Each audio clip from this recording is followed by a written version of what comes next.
Water is a very powerful force in the universe. As many have seen recently with the horrible hurricane, we send our unconditional energies to all those who have been affected, animal and human.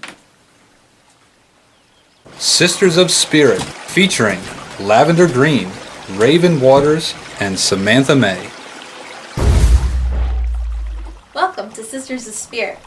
On today's episode, we're going to talk about water, the power it is, was, and will be. Water has the power to control, but it also has the power to help and to harm. It has a beauty and a loving credit for many different things. Yes, tonight Samantha May and Raven will give us some wonderful knowledge on this mighty force. Speaking of that mighty force, the Earth is about 70 to 80% water. And if you think about it that way, we're all made up of water. So why wouldn't you want to put a spell or put your intentions through water? You can use water to clean cuts. You use water to cleanse yourself, to cleanse your spirit. Baptism is a way that, at least in Christianity, that it purifies the spirit. That's right. It does purify you. Water is also good for feeding the plants. Yes. And those critters that some of these people leave outside. I'm pretty sure we could go on for quite some time about All the different aspects we can use water and how it can help different things. But how does water really affect you in your witchcraft there, Samantha? Well, my favorite tool to use when casting a spell is the ocean. I use that by just putting. So I go up to the ocean. I first take in a moment, and it's kind of like my church, because I am non-denominational. I don't have a specific faith. I just believe in the universe and the power that it is. And when I connect with nature that way, I walk onto the beach, and it just feels like it's sacred ground.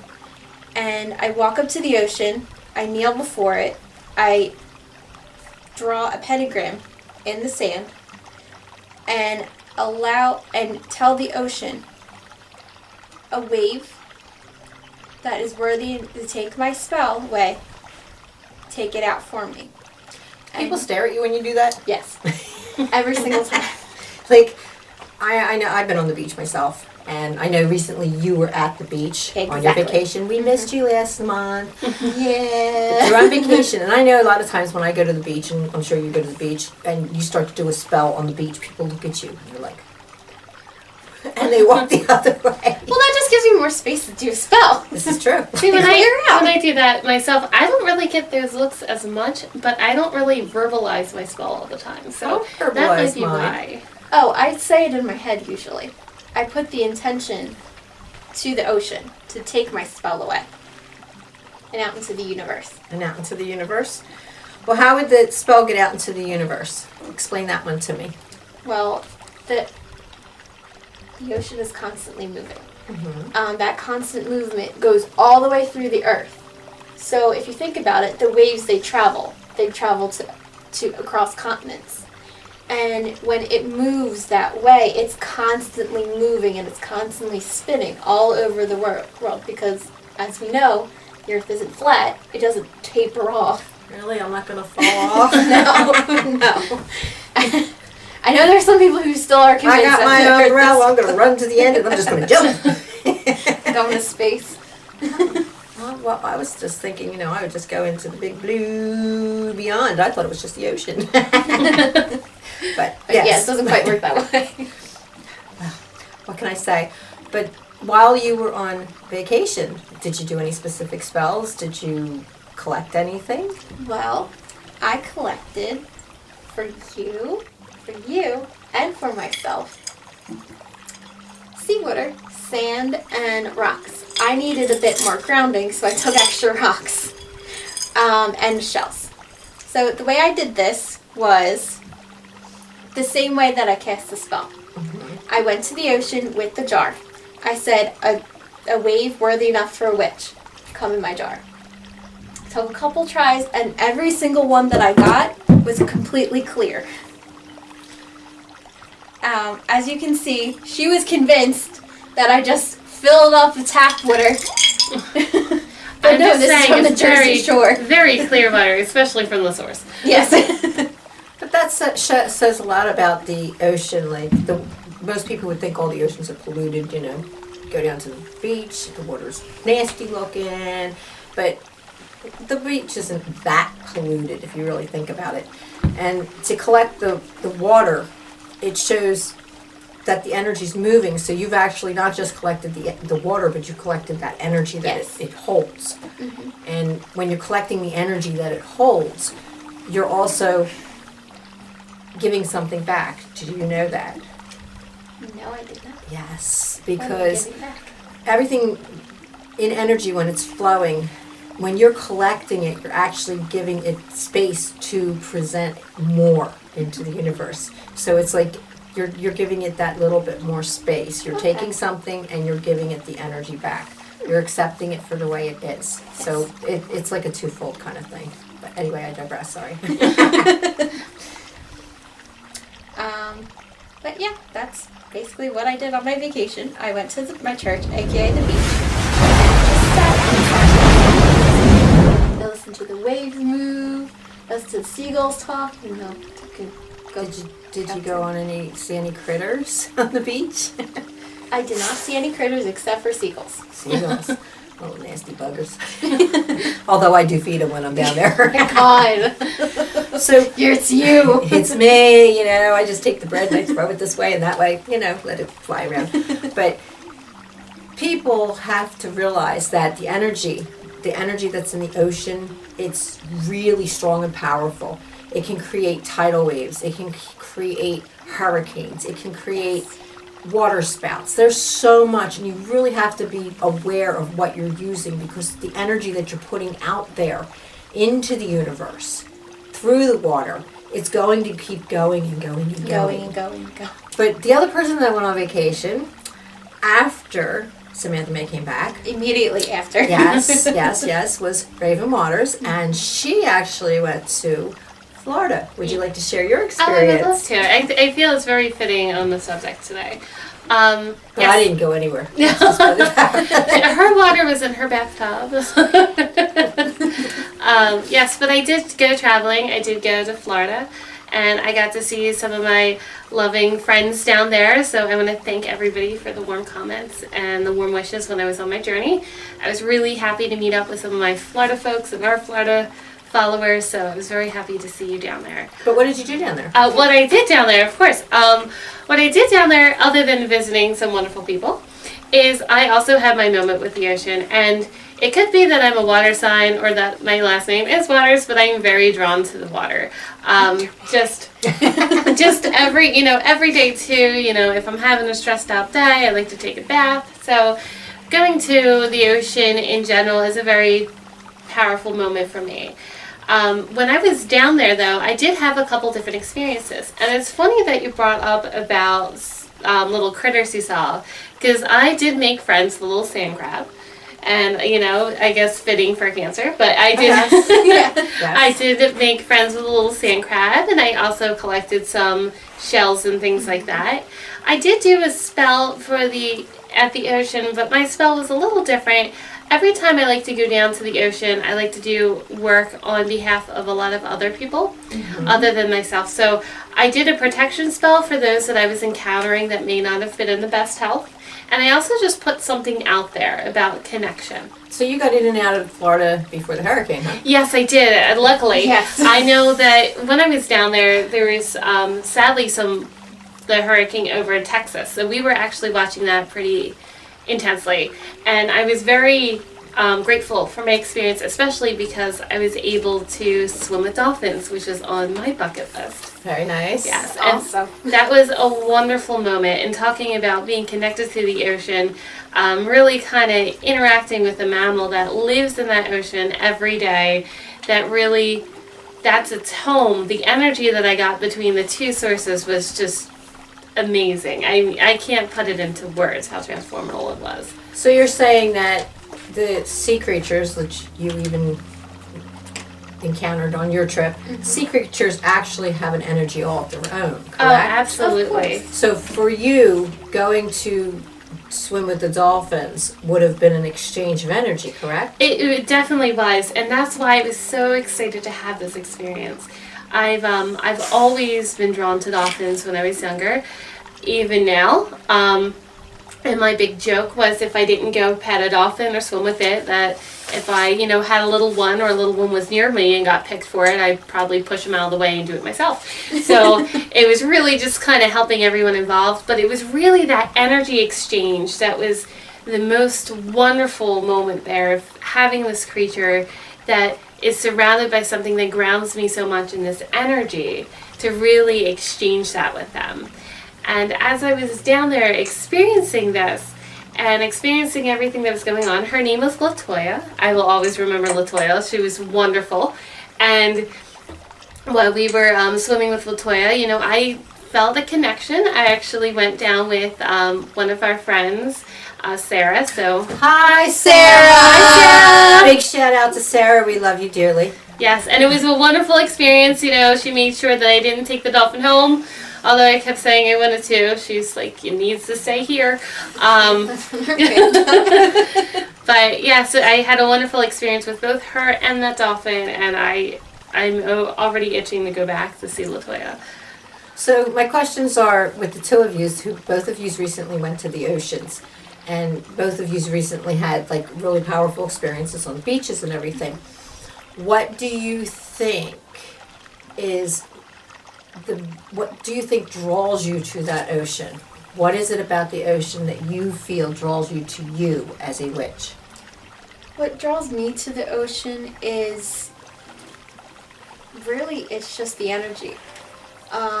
It's even if so say if I went to the beach all stressed out, I would be completely calm once I stepped on that beach. So it's the sound or it's the feel? It's the sound and the feel. Okay. The waves crashing. I usually listen to ocean waves to go to sleep.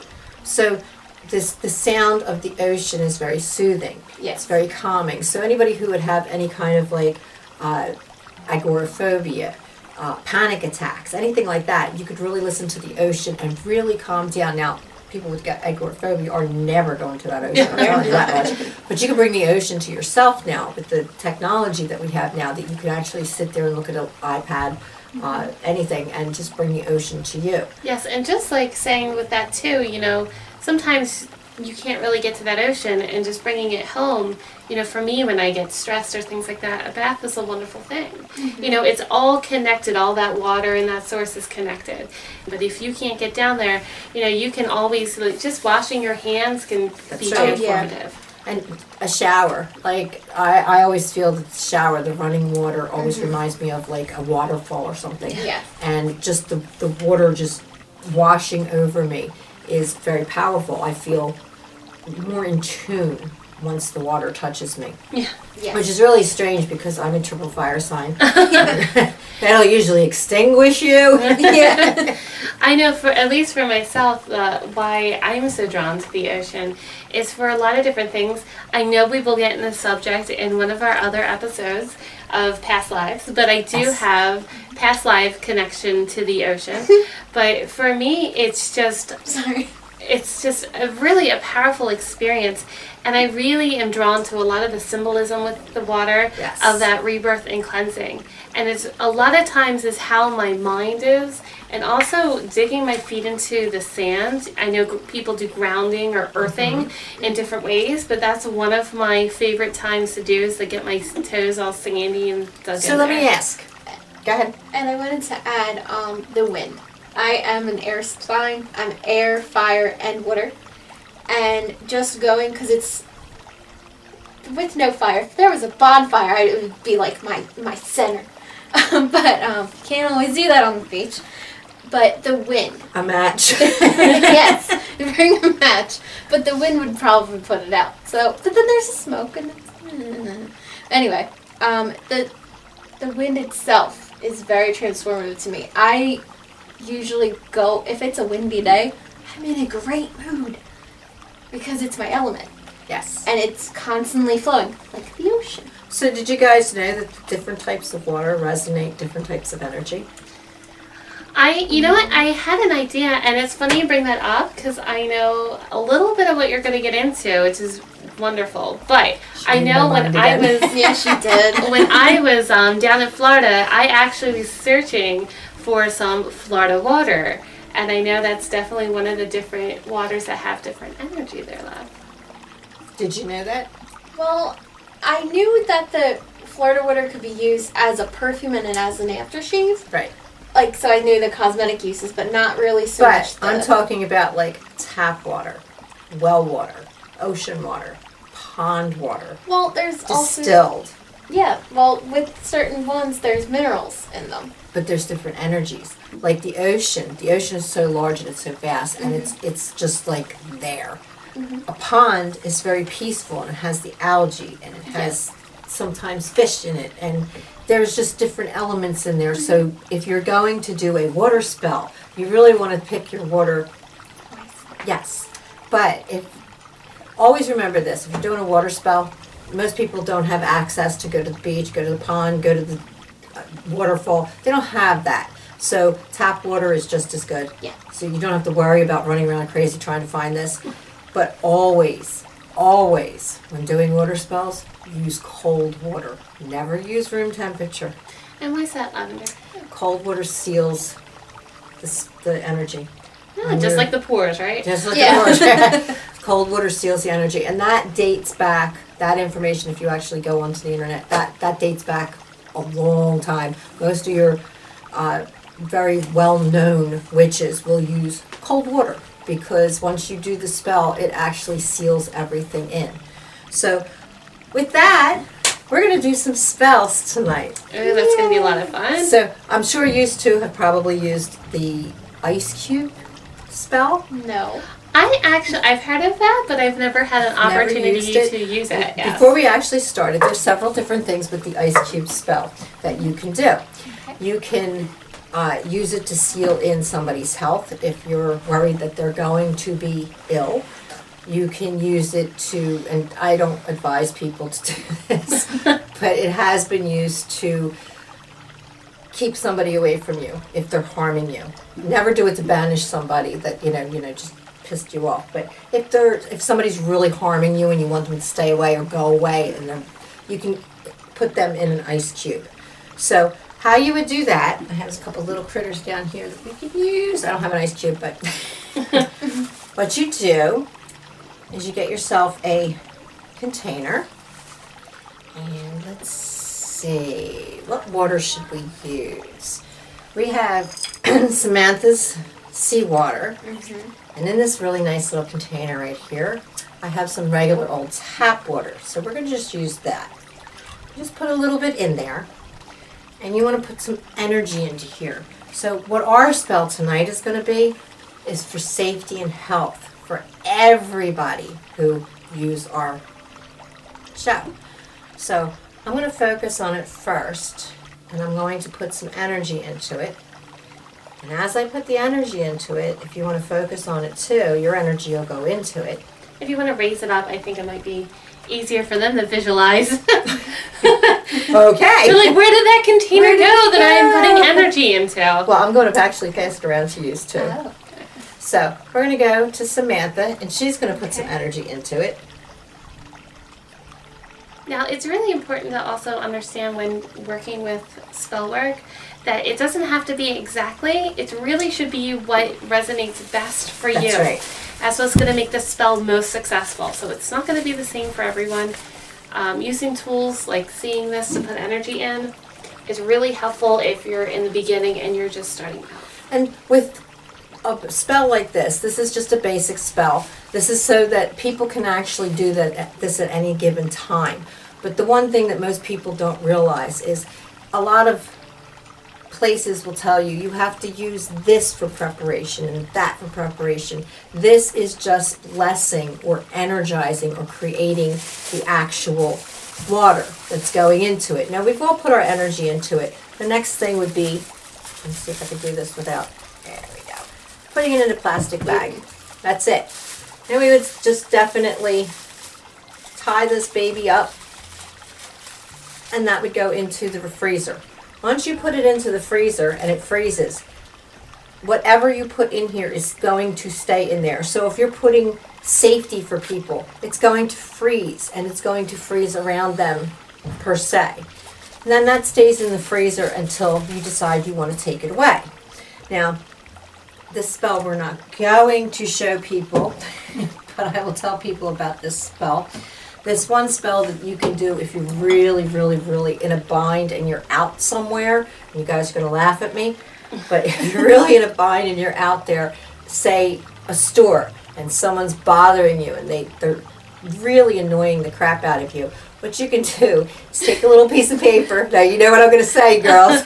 You're going to take a little piece of paper and you're going to write down their name on a piece of paper. You're going to go use the restroom, drop it in that toilet, and go do your thing on top of it, flush it away. That kind of like sours them and sends them on their merry way. And you have to remember it's energy, so you can just imagine what that energy is when you're putting that, tying that That's to that just, person's thing. little thing there. Now one of the You other... can call me the nice one because I don't know if I would do that. Okay. See, you're like nice with that, use that symbolism. I just use usually the fountain there, and I make the paper disintegrate Yep. in the hand, sink, because sometimes there's not a salt open all the time. This So is I true. guess I do the drowning method. Now, these are just like little quick sniglets that people can actually do just for fun. Just, you're out and you really need a power thing. Which brings me to my next spell.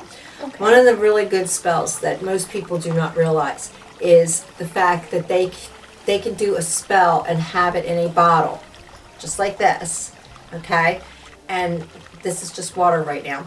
But this, you can actually charge your water and then put it back in a container. And when you are feeling sad or need that little bit of boost, you can take the water and anoint yourself with it. There is a process with it. You're going to use a specific type of container, whether it's a bowl, a cup, whatever you have, but a container that you can put the water in. And the idea of this is you put the water in it. You're going to sit it in either the moonlight, the sunlight, rain, fog, whatever thing works for you, whichever is your element. I know I like the rain. So, what do you like?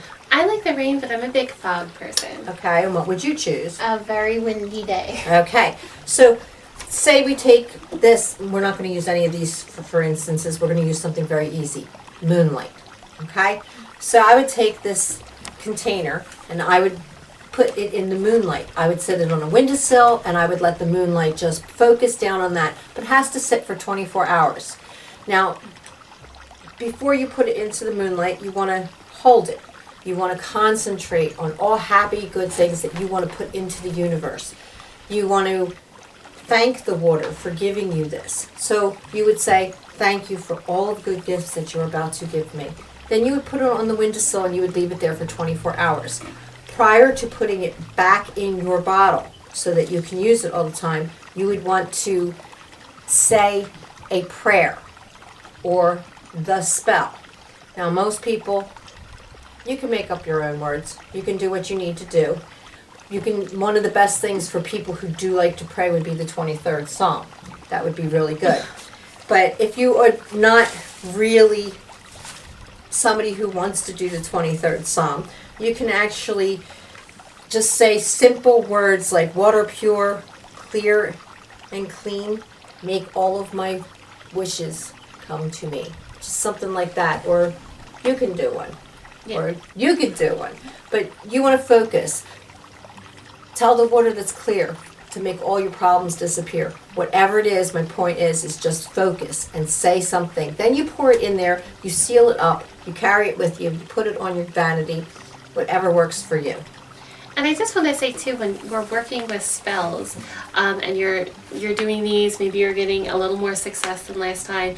It does attract a lot of different energy around you. So don't be alarmed if maybe you hear things or see things that you weren't expecting to see while doing the spell. It's just kind of like a little bit of you're creating your own beacon of energy that attracts different energy beings to it.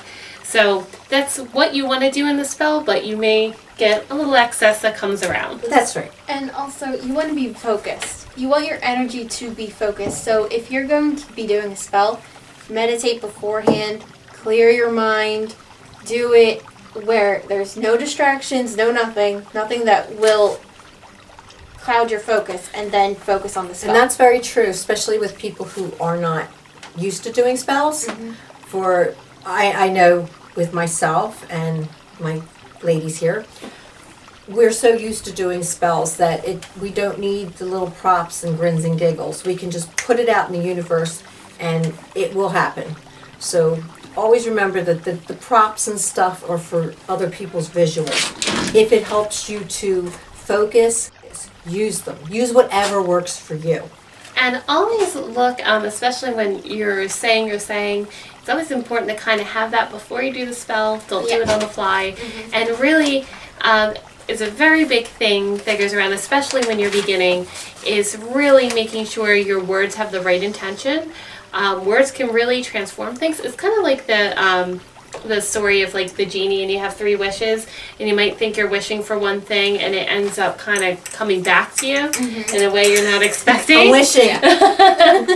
Well, it's the same way when you do spell work. You want to make sure that those words are exactly your intention. The genie hasn't come out yet. So, so take some time. Don't just do it.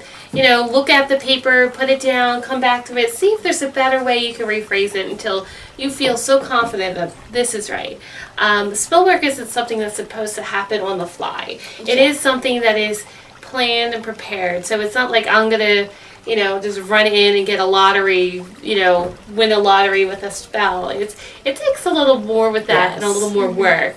And the other thing with spells is money spells. You're not supposed to do them for yourself because that's selfish. You're supposed to share the universe, the energy. So always keep that in mind. And when you're putting energy out there, always remember, put the good energy out there, because they do say it comes back to you. I personally think that even a spell, if I do a binding spell, I'm doing it for good reasons, so it will come back to me very well.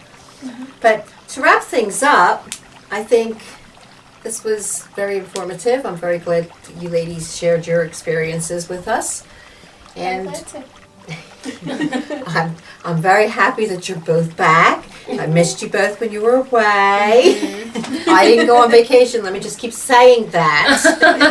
So she's saying if anybody out there would like to pay for her to go see you, she's No. Well, just before we wrap everything up, just a couple things to talk about is just some of our information. I know Samantha has some information about our next week's show, if you want to chat about that.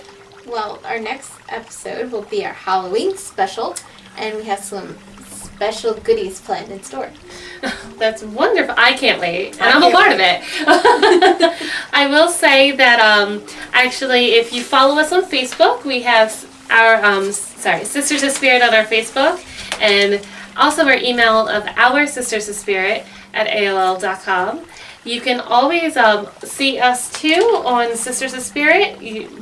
We're all on the like page. I know not too long ago I put up there some ideas if anybody wants to see. Don't we have a Twitter account? Yeah. I was trying to get in there. Our Twitter account is at spirit_sisters on Twitter. That's all.